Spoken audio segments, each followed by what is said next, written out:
You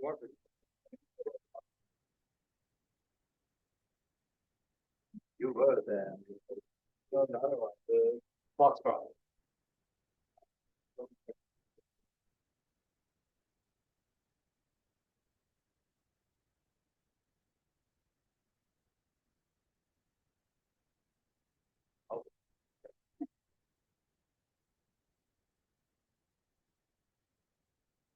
Hi everyone, my name is Alfred. I guess we'll get started now. I'm going to be talking to you today about spectral graph theory, just to give you a brief introduction into the topic and to see some of the applications in various fields of math. Before we get started, who here knows what a graph is? People. And who here has taken an introductory linear algebra course, and then you know what eigenvalues and eigenvectors are? Too hard. Good. Okay, good. Good. So what we'll be talking about today, first of all, some preliminaries, just to make sure we're all on the same page regarding definitions and some stuff in linear algebra we'll need. A motivating example for why we would do anything related to spectral graph theory and sort of to get an idea of what it really is. From there, we're going to talk about expansion of graphs. We're going to prove Cheeker's inequality, and then we'll see a ton of applications in pure and applied mathematics.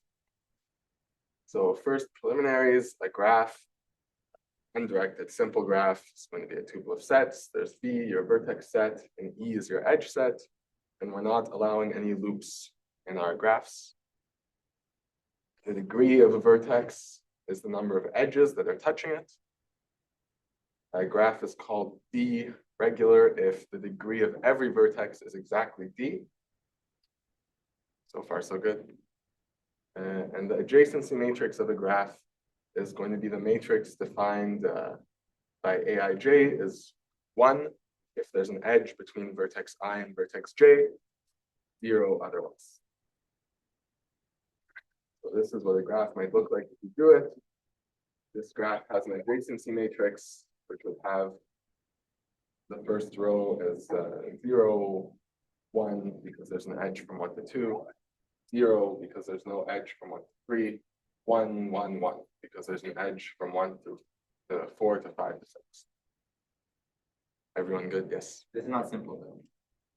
This is simple. But I said no loops. Self loops, sorry. Oh, so like an edge from vertex to itself. Some linear algebra we'll need. So the definition of an eigenvalue and an eigenvector. Matrix A has an eigenvector. There's a non-zero vector, so that AV equals lambda V. V is the eigenvector, lambda is the eigenvalue. We'll need the spectral theorem, something we'll use frequently. So just over real matrices, if A is a real symmetric matrix, so A transpose equals A, does everyone know what the transpose is? Okay. So A transpose equals A, then A has an orthonormal basis of eigenvectors and all its eigenvalues are real. And lastly, we'll need this theorem, which is a sort of different characterization of eigenvalues. So if A is a real symmetric matrix, let's call lambda 1 through lambda n its eigenvalues. All of them are going to be real, as we know from the spectral theorem. Let's let Sk and Tk be the span of the k largest and smallest eigenvectors. By that, I mean Sk is the span of eigenvector corresponding to lambda 1, the eigenvalue corresponding to lambda 2, up through the eigenvector corresponding to lambda k. And Tk is going to be the span of the eigenvector corresponding to lambda n minus 1 until lambda n minus k. Then lambda k is given by this maximization or minimization formula. Okay, so if we take k equals 0, maybe you've all seen that the biggest eigenvalue is the maximum of like x transpose ax over x transpose x. Maybe you've seen that, maybe you haven't. And the smallest eigenvalue is the minimum of x transpose ax over x transpose x. Mainly, we're only going to use k equals 1. So if you have an eigenvector v1, which corresponds to lambda 1, then lambda 2 is going to be given by the maximum of vectors which are perpendicular to v1, x transpose ax over x transpose x. Everyone clear on this theorem? Because we'll use it extensively.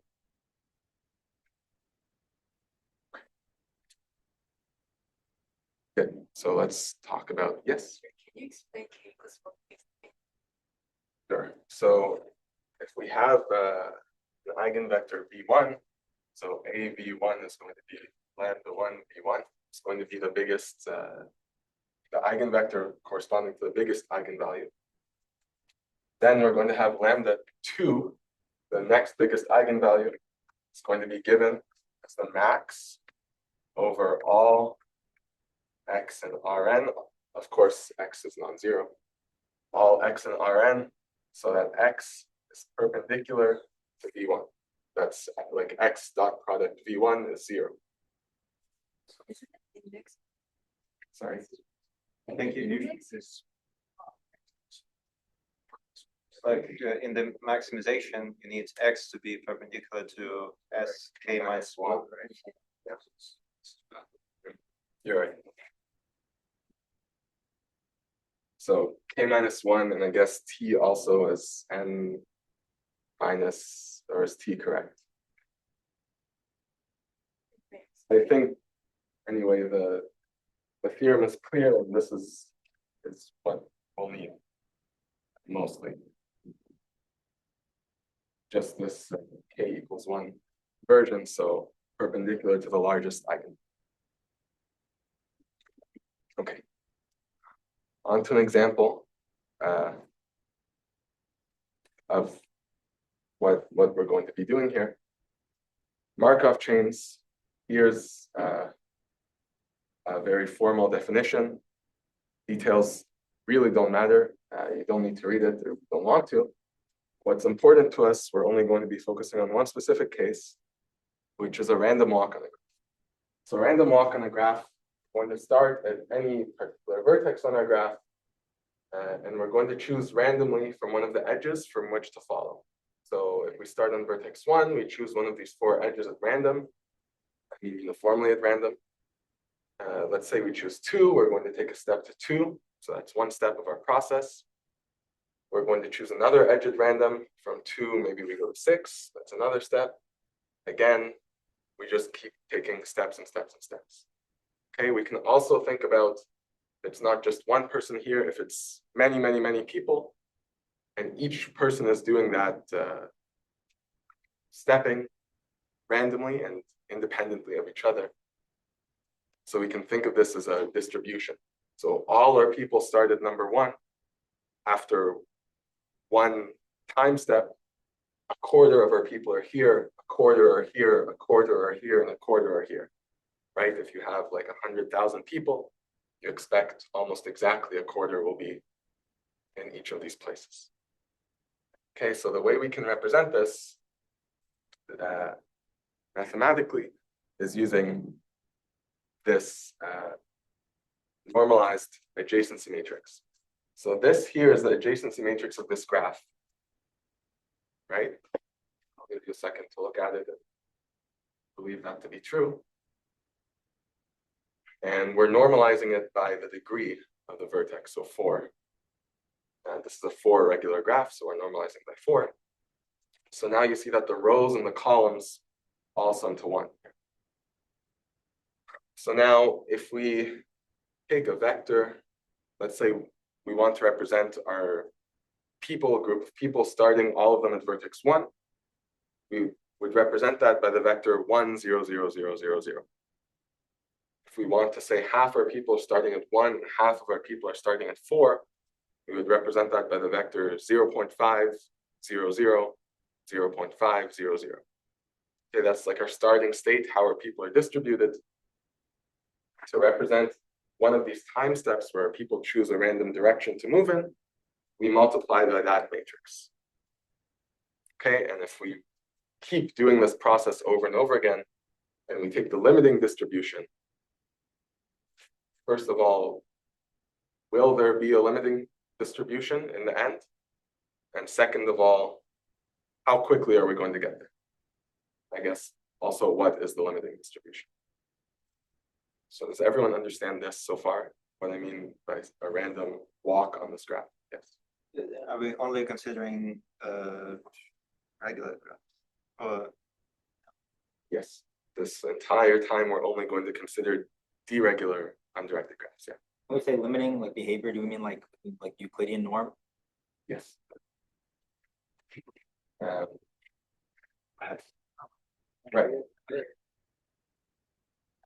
So everyone understands what I mean by this. Good. When would such a thing be important? It's not just a contrived example. Obviously, Markov chains are very important in pretty much everything. But specifically, this idea of random walks is really important in computer science. Like the PageRank algorithm that Google uses is some variation of this. Lots and lots and lots of stuff uses this idea of random walks on graphs. Okay, so it is kind of important for us to know, is there going to be a limiting distribution?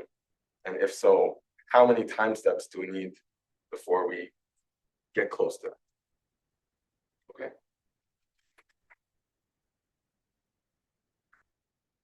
Okay, so this is a definition of our limiting distribution. If we're going to be thinking about our Markov chain as that adjacency matrix, right? I said we keep applying that matrix over and over and over and over again until we get something in the limit, so it doesn't change anymore, which means we want an eigenvector with eigenvalue 1 in particular. So we want a vector so that when we apply that time step, nothing changes. It's exactly the same. Which is an eigenvector with eigenvalue 1. This is a lemma. That G be a deregular graph, A be its normalized adjacency matrix, just like we saw in the previous slide. All of these are true. A has the following eigenvalues. 1 equals lambda 1 greater than lambda 2, greater than or equal to lambda 2, blah, blah, blah. This partially follows from the spectral theorem, shows that it has all n eigenvalues. To show that the biggest eigenvalue is 1 is a relatively simple exercise. The all ones vector is an eigenvector of A with eigenvalue 1. This in particular is because A is the adjacency matrix of a deregular graph. Okay, if the graph isn't regular, this might not be the case, but because we're only dealing with the simplest case of regular graphs, this is true.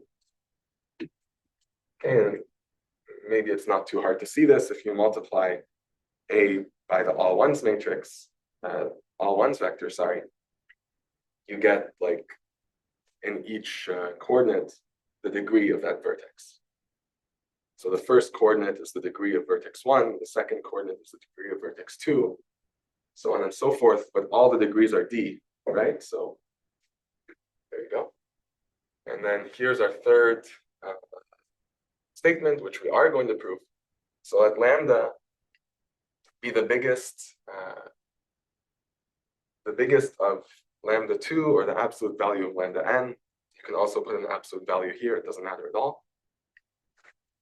Then for any probability distribution P, by probability distribution I mean a vector whose coordinates are non-negative and adds up to 1. And for any t greater than or equal to 1, the speed of our convergence to our limiting distribution is going to be based on lambda to the power t. Okay, let me repeat that. We wanted to know, number 1, is there a limiting distribution to our random walk? And number 2, how quickly are we going to get there? So there is a limiting distribution, it's the all ones vector. How quickly are we going to get there? I'm saying that no matter where we start, we're going to get there in time proportional to lambda to the power t. Okay. So the rate of convergence depends on lambda here, which is the biggest of the other eigenvalues. Yes.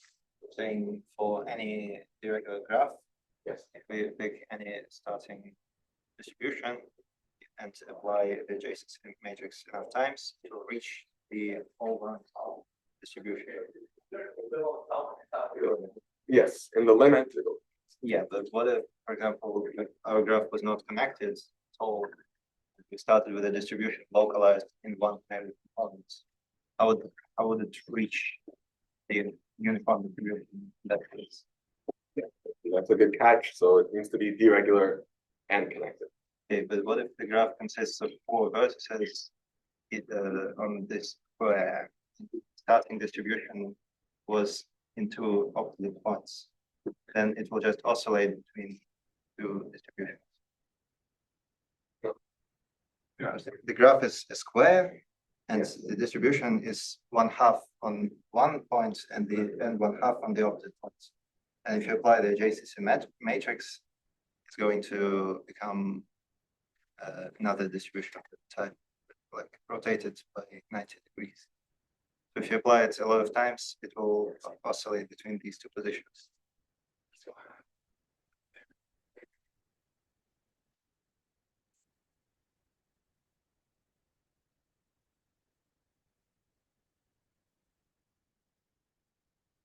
Like distribution 1/2, like or like if it's connected. Because I don't think it can prevent the -1 to be right. Oh, yes, yes. So good. In that case, that's an excellent example you brought up. In that case,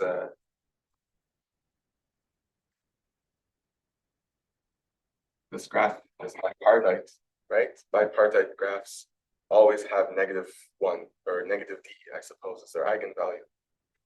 So here, this would say, like the rate of convergence is 1 to the t. It's not formative at all. Right? We're not getting any closer here. So a to the t times p minus 1 is just the distance with p minus 1. So you didn't actually get any closer at all. we don't necessarily have any conversions, but at least this involved. So you always have this, at least. But yes, you're right. If it's bipartite, I guess, so if this is equal to 1, then you're not actually converging to anything, or you may not actually converge to anything. Okay, how are we going to prove this? We're going to start with this. A times 1 is 1, it's an eigenvector. So we can do this, right? This is a to the t times 1, and then by linearity, we pull a to the t out. This is orthogonal to the all ones vector. You can think about it if you write it out and do the dot product. This is orthogonal to the all ones vector. So you have less than or equal lambda to the t there. Y, look at the Courant-Fisher theorem from before. If it's orthogonal to the all ones vector, then this is true. Is this proof clear enough? Okay. So anyway, we see that the rate of convergence kind of depends on the size of the eigenvalues. Let's look at a maybe different way of thinking about the convergence. If we have a graph like this, we start somewhere over here. Will it be slower or faster to converge than the previous graph we had, which was this one?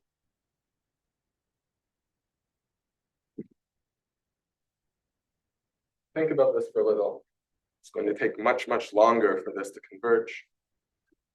And why? Because if we start over here with our group of people, they're going to be spread out pretty much evenly among here. And then only very few of them will go here. Most of them are going to go right back into here. Okay, so kind of our people will get stuck this half of the graph, and they won't exit to the other half of the graph. Okay, so it's going to take a long, long time before we get to our uniform distribution. And yes. What's like the probability of going into that bottleneck? Because it's like this is obviously not deregular, so you have to like. Yeah, this is almost irregular, only I guess these 3 vertices have issues. If you start here, for example, then 1/6 of the people will go here. and then only a seventh of them will go there, and then only a half of them will go there. So that's already almost 100 are going to end up on the other side after. It's like always equally distributed over like its degree, the degree over x. Yes. Oh, so the random walk in general, you just choose a random edge. Okay. So then the probability is going to be so that they sum up to 1. So here each edge is chosen with probability of 6th. Here each edge is chosen with probability of 7th, and here with a half. But yeah, you can imagine a similar graph which is deregular,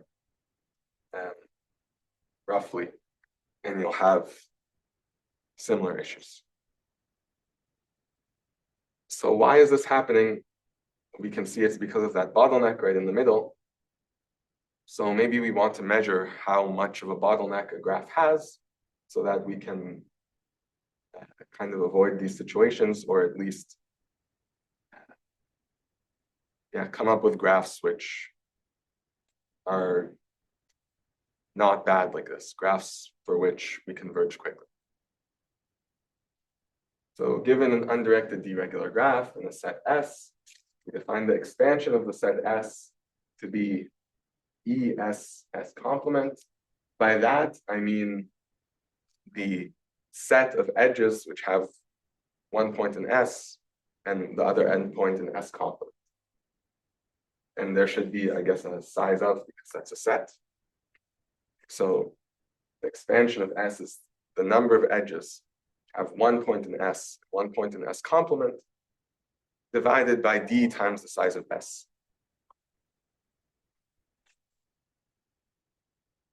So this is the fraction of edges which are leaving S.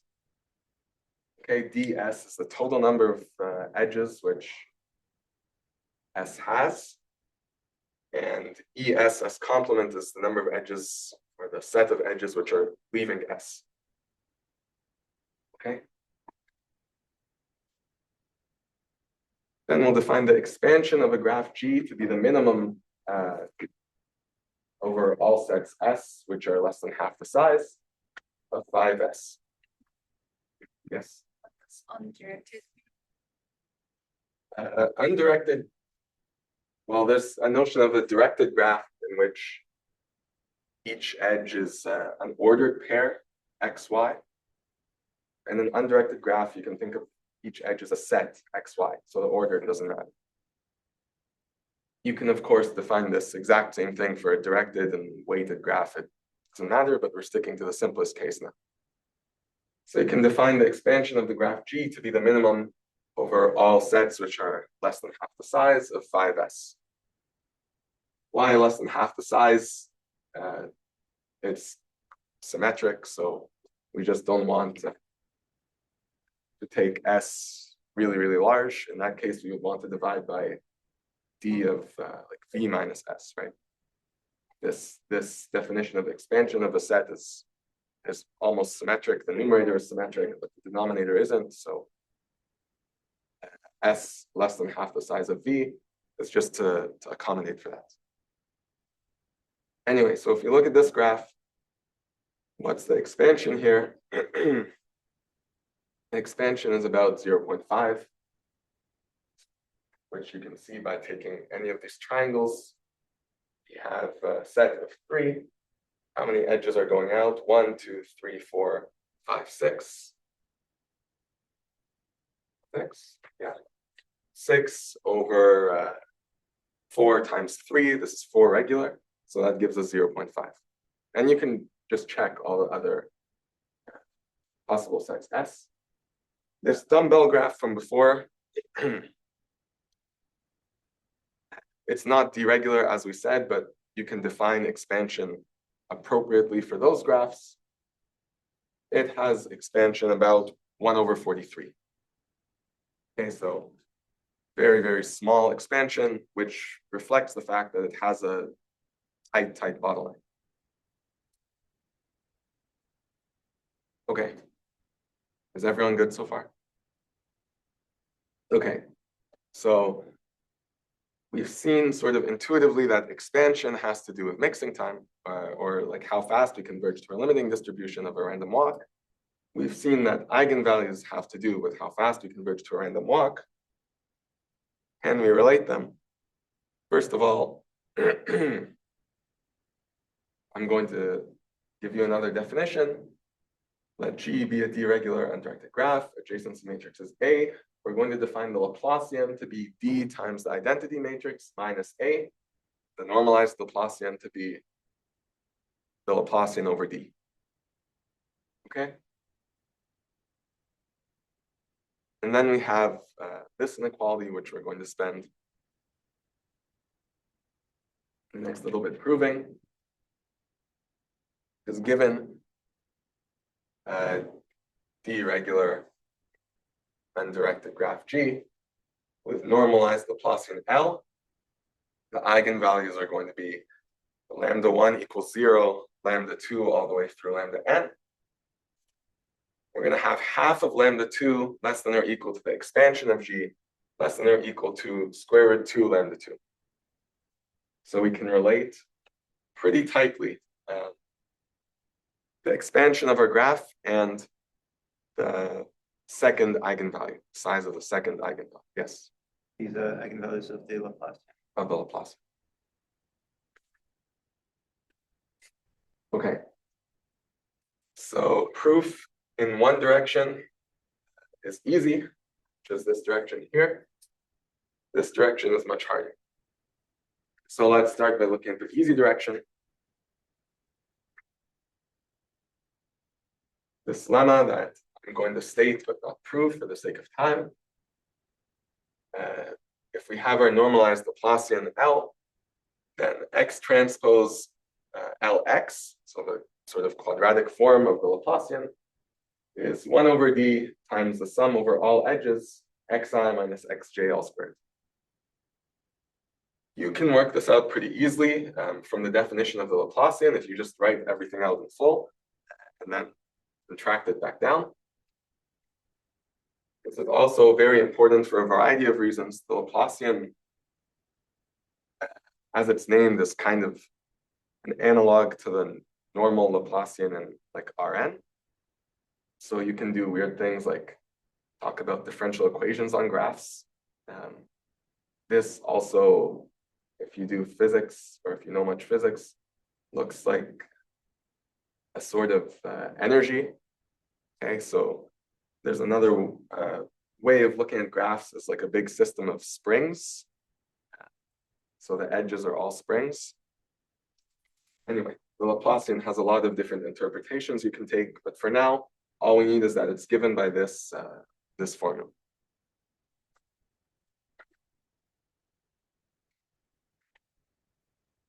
This lemma follows from the one above and the Courant-Fisher theorem. So our lambda 2 second eigenvalue is going to be the minimum over x in Rn, x perpendicular to the all ones vector. All ones vector is our eigenvalue with eigenvalue 0, eigenvector with eigenvalue 0 of x transpose Lx over x transpose x, which is equal to this, just by putting that into here, and then rewriting this x transpose x as this. So far, so good. Okay. And then this last lemma, which we're just going to talk about, the expansion of our graph G is given by the minimum over 0, 1 vectors. So by this, I mean n-dimensional vectors where each entry is either 0 or 1 of the same thing, subject to this condition. So how do we see this? We see this by taking a set, looking at its characteristic vector. The characteristic vector is a vector of n elements, which is 0 if like element I is not in the set, and 1 if element I is in the set. You look at this numerator here, you see that this counts the number of edges leaving S, because if you have an edge leaving S, then this is going to be 1, this is going to be 0. So that's going to be 1. If you have an edge inside of S, they're both 1, so they cancel. Outside of S, they're both 0. So this here is the number of edges from S to S complement. If we put in X as the characteristic vector of X, S, sorry. And this here is the size of S. Okay. So we see that these are almost the same thing, except for the fact that we're minimizing over slightly different domains. But this is a much bigger domain. So we expect lambda 2 to be less than the expansion. And we're going to see that right here.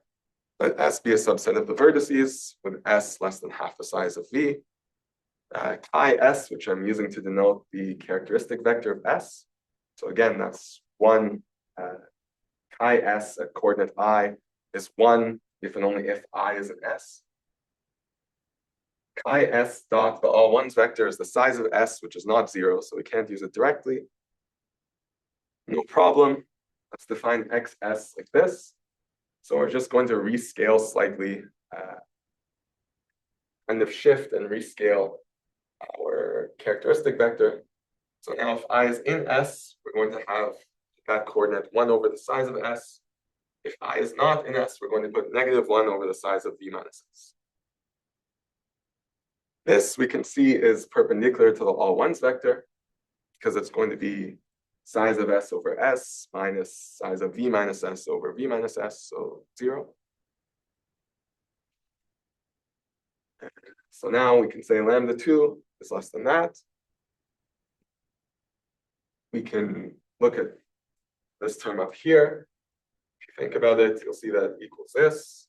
Same down here, you'll see that it equals that.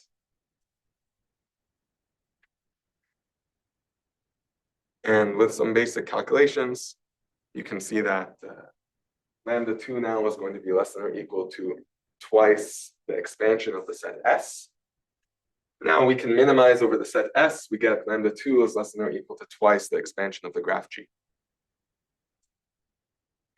Any questions about the easy direction? Yes. But do we know the eigen from the like the beginning? Do we know the eigenvalues are different without repeated? And they may be repeated. But then how do you know they're like one is a unique eigenvector corresponding to eigenvalue? So we know that the second eigenvalue of the adjacency matrix is 1 if and only if the graph is not connected. So if the graph is connected, which is all we're going to be thinking about for today, then that biggest eigenvector value is going to be 1 and everything else is going to be less than 1. The middle eigenvalues, no idea. They may be repeated, they may not be repeated. It depends entirely on the graph. Any questions about proof of the easy direction? Okay. Hard direction is a little more difficult. So let's go back here. Hard direction is we're trying to prove that the expansion is less than or equal to √2 times the second eigenvalue. Like we said earlier, this is optimizing over a way bigger domain. So we expect that this is going to be less than the expansion. And we can't really easily do the same trick. Okay, so the easy direction, we took the characteristic vector and it was a small modification. No problem, it gave us a vector that we can use here. Now, if we want to take a vector here and turn it into a 0, 1 vector, it's really unclear how we're going to do that because we need to do some sort of rounding, right? We're going to have a continuous solution here. We need to round it to a very discrete solution for there. So how are we going to do that? Here's one very long lemma. All it's saying is if we have an eigenvector with eigenvalue lambda 2, it's called x, then we can find another vector y, which is positive in every coordinate. I have no idea what happened here, but this sort of quotient is less than or equal to lambda 2. The support of y, the support, I mean the set of coordinates where it's non-zero, is less than half of v. and its unit length. How are we going to do this? We're not going to work it out, but if you take x, which is your eigenvector, look at only the parts which are greater than 0, greater than or equal to 0, only the parts which are less than or equal to 0. Yes. What does it mean, the support of the vector again? Like, Support of y is going to be like the set of I, so that yi is not equal to 0. So yes, we can just look at the vector like maximum of x0 and minimum of x0. Okay, I mean by that like coordinate wise. And they'll both satisfy this. We can scale them to satisfy this. And then one of them must satisfy this, right? Either they're both exactly half, or one of them is big, in which case the other one is going to be small. So this is our first step, just sort of pre-processing step. This next step is really interesting, how we're going to do this rounding. So let y be a vector in Rn, y positive, and this quotient is going to be less than or equal to lambda. So we're going to use the y that we get from here.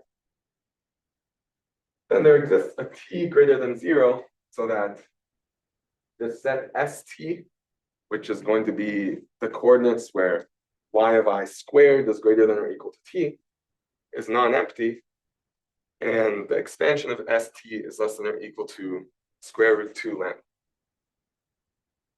Okay, so t is going to be this threshold. If yi squared is bigger than t, we're going to round it up to 1. If it's less than t, we're going to round it down to 0. So the question is, how do we choose t? Let's scale y that we had so that the maximum entry of y is 1. That's easy. We're going to choose t uniformly, randomly between 0 and 1.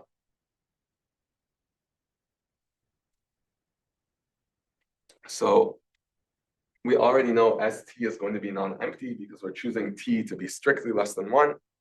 And we're making it so that at least one coordinate of I is equal to 1. So it's going to be non-empty. The question is now, how are we going to think about phi of st? Phi of st is going to be the edges from st to st complement over d times the size of st.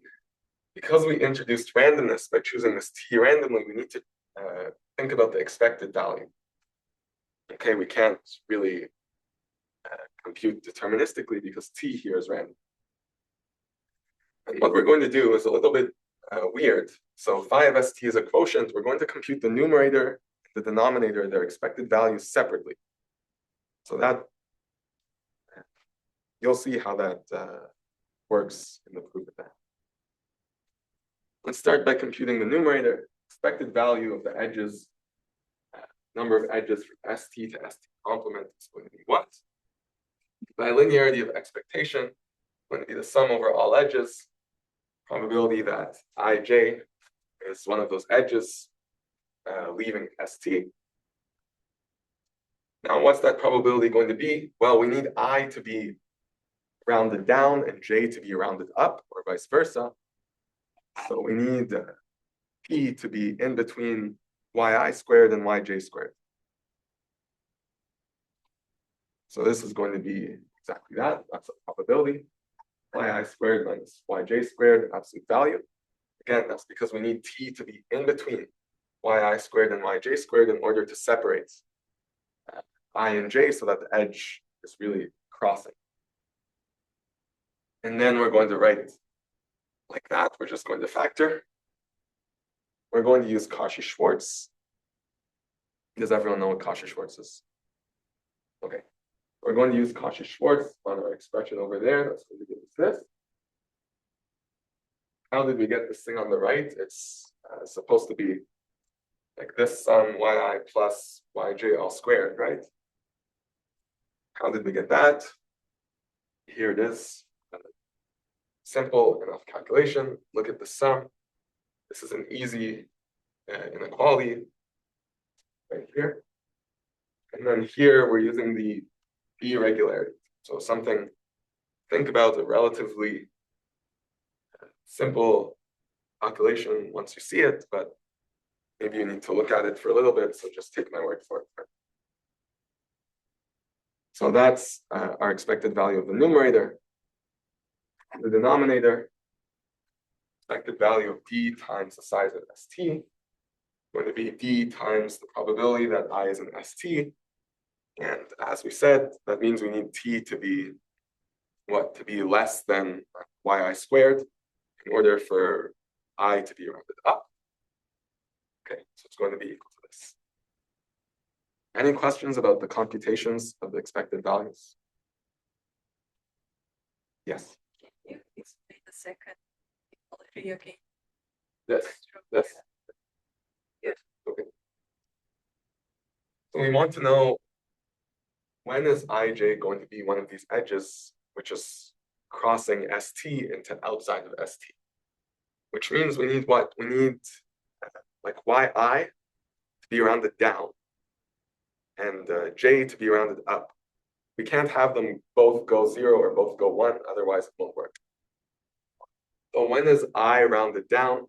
I is rounded down if t is bigger than yi squared. When is j rounded up? If t is less than yj squared.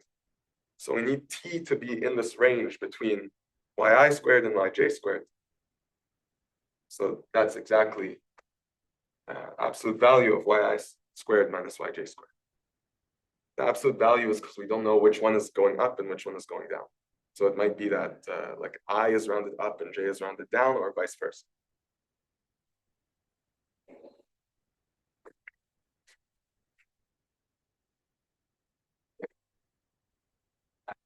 So now we have the expected value of the numerator, expected value of the denominator.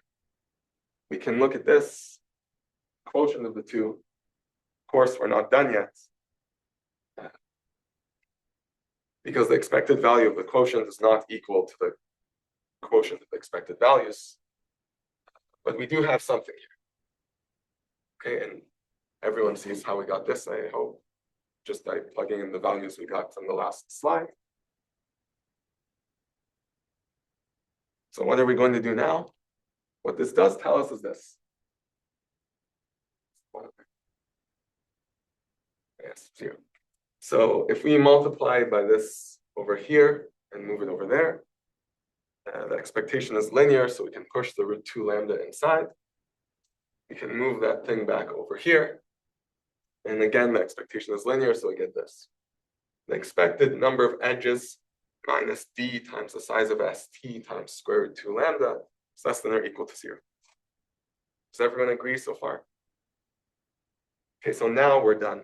Because by property of expectation, if this holds an expectation, then there's at least one t for which this is true. There's at least one t for which this is actually less than 0.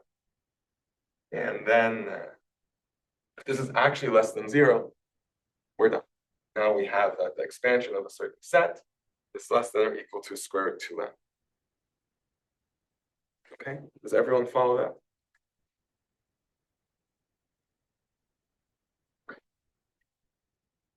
So that then is our proof of Cheeger's inequality. To recap, for this hard direction, first we take an eigenvector. We do this pre-processing so that it's positive, so that it's less support, it's less than half the size of V. Then the next step is we do this rounding by choosing a random value t in between 0 and 1, and rounding our continuous solution y to a discrete solution using t. Okay. And in our proof, we compute expected value of the numerator and denominator, look at the quotient, and then in the end, we use here this property of expectation to show that there is a t that works for us. Good. Okay. Any questions before we move on? Okay, so remarks about this. Both sides of Cheeger's inequality are tight for some graphs. So hypercubes are tight for the easy direction, which means half lambda 2 is equal or up to a constant equal to 5g. And cycles are tight for the hard direction. Similar formula exists for weighted graphs and non-regular graphs, and almost exactly the same proof works. You just need to make some small adjustments. The pre-processing step, which was when we took our eigenvector and we made it into this slightly better vector, you don't actually need it to be an eigenvector. You can just have it be any vector which is orthogonal to the all ones vector. So in terms of a proof, it doesn't matter, but if you want any sort of algorithm design using this sort of idea, then this is important because it's much easier to find one of those vectors orthogonal to the all ones than it is to find an actual eigenvector. Okay. Applications now of spectral graph theory. So here we say, we give the definition of an ND alpha graph, a G be a deregular undirected graph on n vertices. Let's let alpha 1 through alpha n be the spectrum of the adjacency matrix. That just means those are the eigenvalues of the adjacency matrix. We say that G is an ND alpha graph if the maximum of alpha 2 and the absolute value of alpha n is less than or equal to alpha. Okay. We have this celebrated theorem, the expander mixing lemma, which says that ND alpha graphs are close to random graphs. So what do I mean by that? For any two sets, the number of edges between set S and set T is close to what you expect in a totally random graph. So if you chose the edges with probability d over n independently, you would have this many edges in expectation, right, in a random graph. If you have an ND alpha graph, you're going to be close to that, always. And the less alpha is, the closer you're going to be to that. So this means that these ND alpha graphs are pseudo-random objects, so they're deterministic and you can describe them quickly. They have properties of random graphs that you might want. This turns out to be very useful in a lot of places. Other questions. So we call these ND alpha graphs or families of them as expanders. Expander construction is related to a ton of different areas of math. Cayley graphs of certain groups give rise to expanders. Probabilistic techniques. So if you choose a random deregular graph, it has about a 34% chance to be an expander. There's combinatorial techniques for creating expanders. There's some not exactly geometric techniques, but constructions of expanders, which are geometric in feeling or in flavor. So this Margulis construction is like looking at a graph on a torus. There's number theoretic approaches. So the best expander graphs are called Ramanujan graphs because there are some results in number theory that were used to prove that they exist and that they're expanders. There's also sort of a topological approach, just looking at high dimensional expanders and it lifts of graphs to get expanders. There's applications in geometry. You don't need to read the theorem, but if you know about the Johnson-Lindenstrauss theorem, it says you can take a n-point metric space and compress it down into a log of n dimensional space without losing much. Expanders are the most difficult sort of metric spaces to embed. So this is a tight example for the Johnson-Lindenstrauss lemma, if you know about that. Expanders give efficient error reduction in algorithms. They're used in various proofs in complexity theory. Care about that. They're used to construct good error correcting codes. They're used to create reliable networks. They're used in certain parallel algorithms. The AKS algorithm, if you've heard of it, is a famous example. There's also a fast algorithm for computing matrix rank, which uses expanders. Something in number theory called the affine sieve method. I can't say I know the details, but apparently it uses expanders a lot in its proofs. There's applications in group theory. I don't understand any of this, but I know some people like group theory, so I put it up here.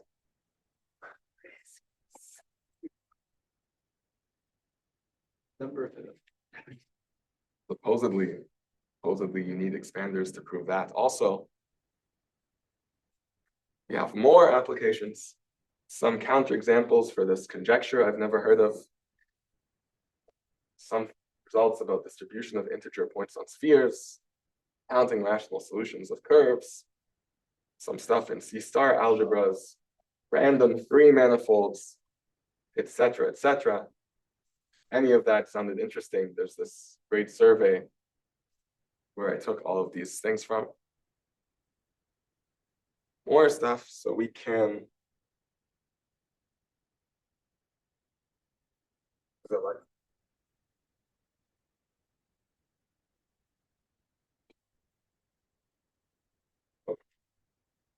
Well, this is a lecture by Daniel Spielman to show some techniques which you can use to visualize graphs. Oh.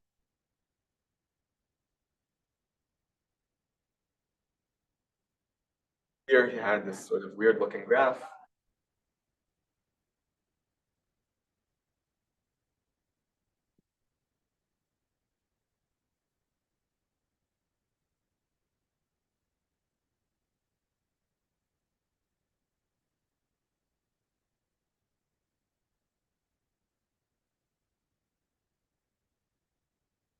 We also have different, there's various different techniques using spectral graph theory to draw or to partition or cluster graphs in various ways. So there's a lot going on. If you want to read more about any of that, there's a survey by Huri, Lineal, and Wiggerson, expander graphs and their applications. Easy enough to start reading. There's that survey, expander graphs in pure and applied mathematics. If you care more about applications, especially if you care about applications in pure math. And then there's any of Daniel Spielman's lectures or notes. There's a professor at the University of Waterloo. He teaches this course, CS 860. He has great notes as well that are online. And then there's this textbook that you can check out as well if you're more interested, I suppose, in number theory or group theory. Anyone have any questions at all? So what is intuitively an expanded graph? It's a graph which has very few isolation between its vertices, right? Is that the right way to? Yes, an expander graph is a graph that has very, very few bottlenecks. Also, you mentioned that the kernel of the Laplacian on a graph has dimension equal to the number of connected components. So is it true that the co-kernel of the Laplacian has dimension equal to the number of independent cycles in the graph? You mean by co-kernel? The quotient by the image, or like the dimension of the image, the number of vertices minus the dimension of Yeah, I have no idea.